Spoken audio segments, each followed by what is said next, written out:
Blessings on your awakening journey. So, in this video, we're going to go into how faith is the key element in the alchemy of bringing your dreams into reality. So first I wanted to start with why is faith such a common theme in our human story, right? And it's core to so many belief systems and religion that always say to have faith, either to have faith in a higher power or to have faith in yourself, right? And in this video, we're going to talk about how that relates to manifesting, right? And a lot of people say seeing is believing, but that's backwards because believing is the precursor to seeing it within your manifestation. I was just reminded of a passage of what Jesus said to Thomas. He said, "Thomas, because you have seen me, you have believed. Blessed are those who have not seen and yet have believed." And what is that pointing at? That's pointing at that in order to see the deeper, the divine, the current of how creation is coming into form, you have to see with your inner eye. You have to see with your inner sight, right? And when we constantly look for the external evidence for that, it's like you're not able to see it within your experience.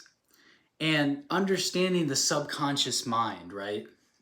The subconscious mind is like a garden, and often what happens when we don't understand the process of creation or manifesting is that we plant seeds in our garden. And a farmer doesn't go out and be like, "Oh, I planted the potato seed. Why is the potato not grown yet? It's been 5 minutes." And then they dig it up.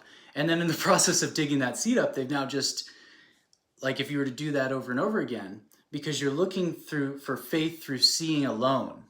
But you have to look with the inner sight and realize that there's a process of things coming into creation. And that's why faith is so important, because faith is that elixir, that water that gives life to the process of that seed becoming. If you constantly are digging up the seed, what you're saying to the universe is that you don't have it. When people looked and they couldn't see God in the time of Jesus, and that's what he was implying, he was saying, that's because you're looking for where you're not seeing God. And that's why you don't see God or source, or the source of the universe, whatever you whatever your relationship or whatever you call that source of all that is when you look out for where it's not, you can't see it because it's all in the eyes of the beholder. Right? And if we were to constantly dig up the seeds, what we're saying is that we're planting more seeds of doubt, and we're disturbing the process of that thing coming into fruition, so it takes longer. So this is something that I've learned over my journey, and how you can align with these principles of creation to allow things to come into your experience more easily, because you get it out your craw and you allow it to flow in. You know what I'm saying? All right, so Think and Grow Rich. Great book. Napoleon Hill said this. Faith is the eternal elixir which gives life, power, and action to the impulsive thought. Faith is the eternal elixir which gives life, power, and action to the impulse of thought. So that's, what is the impulse of thought? When we receive thought, we got to understand that we're a receiver. When you tune into the frequency, so your dream reality, your dreams into reality, what you are here to create, your heart's desire, your life purpose, your dharma, that divine vision that you connect into when you meditate, when you come into alignment with your higher self, right? Those thoughts exist at that frequency. They're already there. It's already there in the field, right? And when you tune into that, you start to receive that. But you got to understand that it's not by thought alone. It is through emotion. Faith is an emotion that is the mode of amplifying the thoughts, because thoughts create our reality, and thoughts put together create beliefs. Those beliefs create habits, and what you habitually embody or do or think, act, and thus speak, and so you will become that, and you will create that within your experience. So if you want to create a different reality, then you got to become the version of yourself that is living that dream reality, right? So it's not just through intellectual thought, it's tuning into that stream of consciousness and animating it with the breath of spirit. It's bringing the emotion into it. Emotion, energy in motion. And so through faith, we are able to release the seeds of doubt, because when you continue to plant the seeds of doubt, or you continue to focus on what isn't there, you're sending a signal out to the universe that what you want isn't manifest. And of course, it's not yet physically like you can grab it and eat it with your face, or Abraham Hicks says, you smell it, taste it, touch it, and all that with your senses, but you can vibrationally sense its existence already. That's why the power of believing is what allows you to see it. If you constantly look for the sight of what is not yet become, you cannot get out of your own way to be in the process of it becoming, because there's a process to it coming into our experience, or being attracted into our experience. And there are many components to that. Would you want all the food you're ever going to eat in your life tomorrow? Would you want all the money you were going to ever make today? Of course not. You want to be in the constant process of growth and becoming and expansion and sifting and sorting and evolution, because we are here to manifest more than just things like, oh, look, I got all these fancy things. Like, look at all the people that have all the things and the riches in the world, and they're still not happy, right? You can have an abundance of money and you could have a deficit of love, right? And there are people with very little that are very satisfied. So why is that? Because they're connected to something deeper than that. Because abundance is more than things. We came here to create more than things. Remember, we are spiritual beings having a human experience. We came here to create realities. We came here to create ourselves, to create in our experience, to enjoy the process of creating and becoming fruitful. We are like nature. Nature produces fruit. It fruits, it buds, it forms, it evolves, it changes. It's more about the process than the end destination.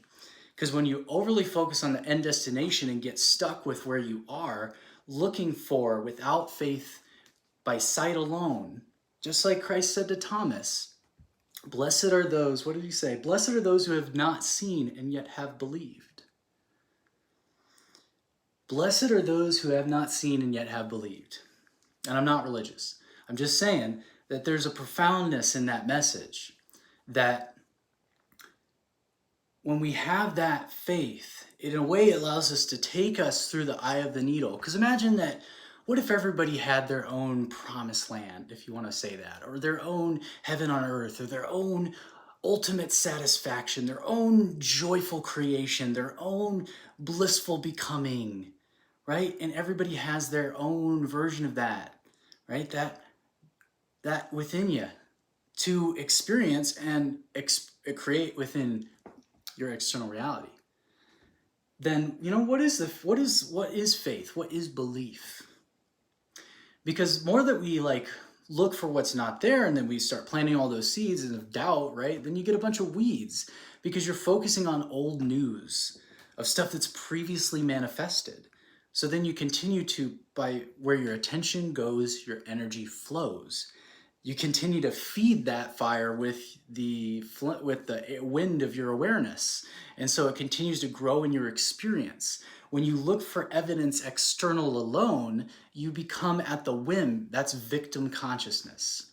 4 stages of consciousness. First stage, victim consciousness. You're reacting to what is happening to you in life, right? There is no yet switch to understanding that you are the creator of your experience, which is step 2, manifestor consciousness, right? And when you shift into step 2, you shift into realizing that you can take responsibility and responsibility, the ability to respond. You respond to your life not by evidence alone. You realize that the dream within you, you can start to tune your vibration as a response to then what comes to you is just data. You shift into non-judgment. And the more that you're able to stay in that, you shift into allowing step 3, channel consciousness, or allowing consciousness. You're allowing things to flow to you. Or as Abraham Hicks puts it, when you ask, it is given, right? And now you're just in the kind of woo way, you're in the flow, right? You're just, oh, it comes to me, oh, here's some contrast, boom, got into alignment, right? And then beyond that is oneness. You're just at one with your true self. That's step 4, right? And it's more like you're just witnessing it coming into being, right? You've closed the gap so efficiently that now it's just when it happens, it's happening. It's already happening. That's when you hear people say it's already done, or and so it is, or it's already here. What are they referring to? They're referring to source. They're referring to the field. They're referring to the vortex, referring to the quantum field. It's all the same thing. It's the idea that all the dream of your reality, the manifestation that you want already exists, right? And what you're doing is you're taking the sifting and sorting, and you're then using the elixir of faith to start to close the vibrational gap, because all that faith is just steadfast awareness on what you want without introducing contradictory vibrations that you don't have it. And that's where you get working through your self-worth. That's where you get the vibrations coming up in your solar plexus of your inner guidance, right? Because you start to feel, where am I in dissonance and where am I in resonance? And then you start to let go of the judgments. You start to be able to hold your awareness more consistently on what you want to create. And the more that you close that vibrational gap, the more you come into resonance with that reality, and the more you're able to change your way of thinking, the more you're able to change the inner alchemy of your emotions, your emotional states, right? Into moving up the vibrational scale. Because when we're constantly in doubt, we're constantly tipping the lower vibrational scale. Look up a model of the vibrational scale. It moves all the way from apathy through fear to neutrality to courage to love to bliss and to enlightenment.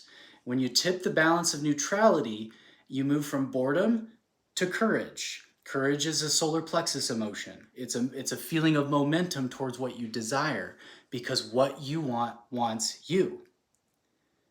So when we think that what we want is outside of us, and we look for the evidence, we end up falling into the tipping into more consistently in the lower end of the vibrational scale. And this is false evidence appearing real. That's what fear stands for. False evidence appearing real. Because when you give into that, you continue to reap what you sow of the seeds of doubt. That's all that fear is. It's just doubt gone extreme. It's just doubt playing itself out. And sometimes you just got to let that stuff play itself out. And that's what shadow work's really good for, accelerating that process. And because you're composting all of that, and then you're able to transmute, or you're able to shift your vibration, raise your vibration, if you want to do the fancy catchphrase, into a state where you've tipped the scale into courage. And what is the element of courage beyond the, oh, I can do this, is to, I believe. Steady I believe is faith. It's just attention. Get rid of all of the confusing rhetoric, or it's just consistent attention, right? So I recently was reminded of this book called The Magic of Believing by Claude Bristol. So here's a quote. When you released it from your conscious mind, where did the thought go? Through what power inside of you was the problem solved? Many writers, orators, artists, musical composers, designers, inventors, and other creative workers, and I'd say light workers, have long made use of their subconscious mind, either consciously or unconsciously. What are they all tapping into? Tapping into consciousness. When the thought is released, ask and it is given. You are acting as a broadcaster of a vibration into the universe. Universe, the universe, one verse, one song. When you resonate and you broadcast that signal, you start resonating with that song of the universe, right? And then you start attracting or drawing into your experience complementary musings, ideas, inspirations, things that resonate. Like if a song, like you'd know what tunes or melodies were in tune with that. The universe then responds to you through the law of attraction or the law of creation with that, because you're broadcasting that signal. And the more steady that you can stay in that signal through the faith, through the steadfast, through, and then recognizing that it's the magic is in the beliefs, right? Because beliefs have momentum. Through what power inside of you was the problem solved, he said. The power within you is source. Ask and it is given. When you ask, when you experience the contrast of life, this is Abraham, classic Abraham, experience the contrast of life, I don't want that, I want this. Focus on what you want. You've already asked, how can I experience this change in my life, right? For me, in my backstory, I was living in Indiana. Nobody freaking got me. I was an overwhelmed empath, right? They thought I was crazy energy, or they thought I was great. But I realized that I had a soul purpose in life and that I wanted to share my voice with the world and meet my soul tribe. How did I do this? I literally asked the universe how I did this. And then the synchronicities started coming to me, right? I read the book, Celestine Prophecy, that I talked about in my last video about the power, the ancient power of prayer. And I realized that my life is when I ask, it is given. Then the synchronicities start coming in, and then I was led on a journey, right, where I went for 7 years. And what I learned about faith, I remember my first year in that journey, right? Put the notebook down. First year in that journey, I took my backpack and my guitar and I went and I hiked out into New Mexico and I started exploring the land and hitchhiking. I'd never done that, right? And I was literally, that was what Spirit had told me to do, and I needed to have these new experiences. I want to connect with more spiritual people and experience the power and beauty of nature, right? And decondition my mind from all the craziness and of society in the world. And, so I ended up, I had read this book had come to me before I left called Be Here Now. And recently when I come here and I've just been granted a space to do a studio where I can now do these videos. And because I've been on the road for a bit. I just come back from Unison Festival. I've been living out of my van in Sedona in between places. I was in a condo for 8 months. And now and then I was doing the video, one of those last videos I was doing of when I could get the room at the library, right? And even I was now having these questions is this YouTube channel gonna take off or do the thing? And today I was like, what do I have to adjust? And, I had really tapped into the vision and felt like, okay, I, felt the faith. And then I opened it up and the ancient prayer video has, got a bunch of views, more views than any of the years that I've been doing this, any of my other spiritual awakening content. And I thought to myself, faith. And I thought to myself, of course, but back then I saw this book, Be Here Now, which reappeared, right? There's this one passage that talks about a seed, right? That it's like the seed of the divine that is you. Once it's started, you can't stop. The spiritual awakening journey, you just keep on growing. And there's another passage about the butterfly, that you're going through this metamorphosis. And, back then, about, was this 9 years ago, this book came to me. And then when I went on that journey, it was such a profound influence for me. And I ended up getting led to this Hanuman temple in Taos, New Mexico, that was partly founded by Ram Dass, who had authored the book, and he was, a psychotherapist turned psychonaut turned yogi who went to India and met a guru and came back to America and taught about Eastern mysticism and philosophy and yoga and all this stuff during the hippie revolution. And I was led to the temple that this guy was a part of creating, and I was staying there and meeting one of the yogis that was kind of hardcore with the dreads and would go barefoot, had a little tree of life in his little cabin on the ground, all imprinted with crystals. And so I ended up connecting with him, and he invites me to come on this journey, and we go up into the mountains, and we're literally hiking up into the mountains, and we've got a bag of nuts, and I'm wild harvesting berries and stuff, right? And we're set up a tarp, got a little fire he made, and I'm sleeping in my sleeping bag out on a 3-day trek into the wilderness of northern New Mexico. And he's got a little pan with this dough. They're making these Indian breads called chapatis. Indian, like India, right? And because I would say Native American, but if I was talking about that, but anyways, making these little Indian breads, and yeah, so over the fire, I'm just like there, and we're going this long trek, and I'm just like, dude, it was such a test in like faith, man, because I was just like on the journey, you know, and just going, and you know, and I'm like, I was all super interested in all the plants, and I'm looking up, all right, which ones are, you know, and then we're getting these big chicken of the wood mushrooms, eating all this wild harvested food, and we only had a little bag of nuts, and I'm like, oh, are we gonna have enough food to like do the journey? And you know, and it's like God provided for us every step of the way. And we went up over the mountain. We lost the trail, and we're going down these little animal paths, like deer paths, down this like wooded area. And then we're reaching the other side. We're getting this place called the Seven Lakes in northern New Mexico. And we reach this rock front, and it's like 10, 15 feet down. And we got our big hefty. So he grabs a rope, and I'm doing his bag down to him, and then I'm climbing down. And now we're scooting down this rock slide. And I'm like, oh my God, like, what have I gotten myself into? And again, I just like took a breath, faith, made it down to the bottom, ended up camping at one of the lakes. And then he's like, yeah. And we're like 50 miles from Taos in the middle of nowhere, right? And I never even been to this place before. And he says to me, he's like, yeah, my friend, we're going to end up running into my friend, you know? And I'm like, well, do you have a phone? Do you have her number? He's like, no, you know, I don't have a phone. I don't know her number. I'm just like, well, how are we gonna meet with her? How are we gonna find? He's like, we just will. You know, he was just so certain. He had so much faith that it was just gonna happen. And you know, talk about being guided. I'm just like, okay, let's go on this journey.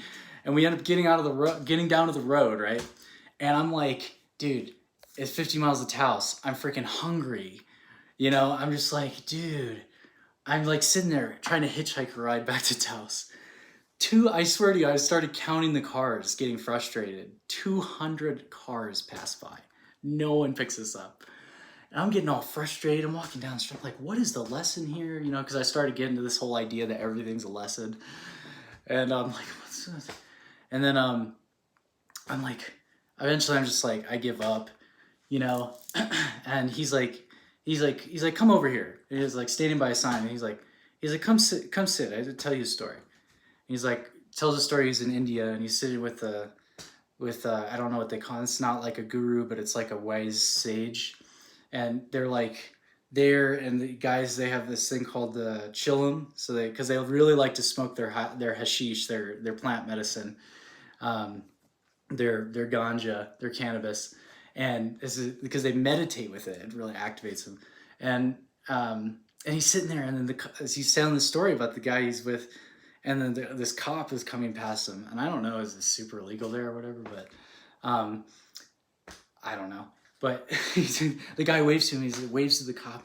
He's like, you come smoke chillum.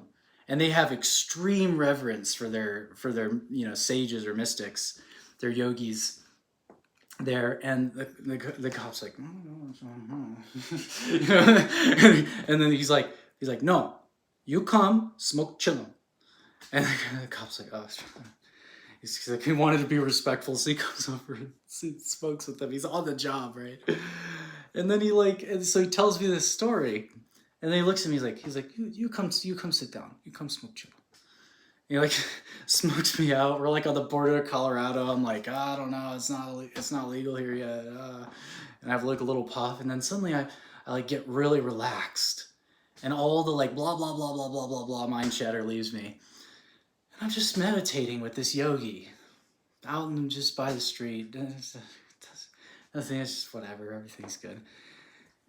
And then I swear to you, moments later, his friend pulls up in the truck that is the husband of the woman he said we were going to meet.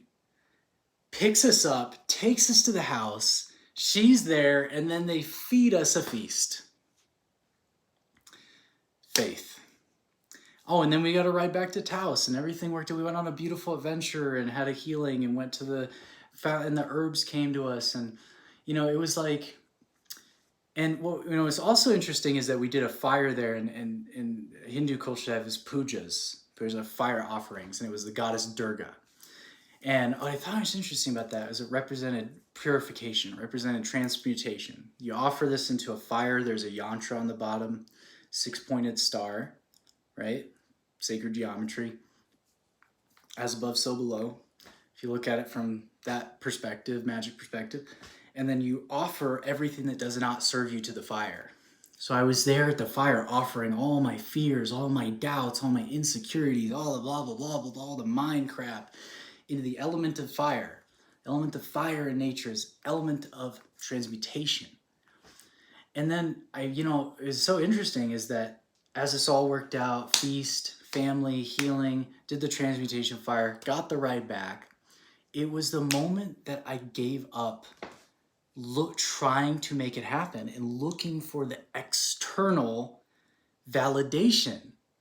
And I was in fear, false evidence appearing real. I was digging up the seed. I was trying to look for something by looking for where it wasn't, trying to make it happen. And as soon as I let go of that and had faith in the divine plan, had faith in the flow of life or the universe or whatever you want to call it, you're guided by spirit, that then everything orchestrated in perfect synchronicity. And synchronicity, what is synchronicity? Synchro, to synchronize, sync, chronos, time, perfect timing. The universe works in perfect timing. That's why you see repeated number sequences. That's why this video appeared on your feed. And as soon as you get your crap out of your craw, as soon as you open up the gates or your channel or your flow or whatever, as you get out of your own way and you allow the stuff to come in, because when you're in that faith, it lubricates that flow. And then as soon as you let go of that, all that state of faith is a state of non-resistance. Non-resistance to what? The moment. And then as soon as you're in that state of non-resistance, the next synchronicity flows in. The next sign, the next movement, the next idea, inspiration. And it's about reprogramming our subconscious mind. Because that's where those beliefs and patterns that cause us to continuously doubt in our own self and in our journey come. And then they keep it at bay. They keep it at arm's length. And then your false evidence appearing real. You're looking outside of yourself. And that's where the endless seeking comes from. Because as soon as you turn that light of awareness within yourself, by the way, why meditation is great, and we'll do another video about this, is then you can start to receive. You can start to receive the energy of source. You can start to tune into that faith. You can start to tune into that flow and receive that next step in bringing your dreams into reality. And it's a consistent process. And that's how you start to turn those thoughts into things. So, thanks guys. I'd love to hear what you think about the video. Leave a comment, let me know what you would also be interested in future videos. And please, if you're loving it, stay with me on the journey and subscribe, hit the bell. You'll get notified every time we put this one out. I gotta go join my friend for a hike. Blessings.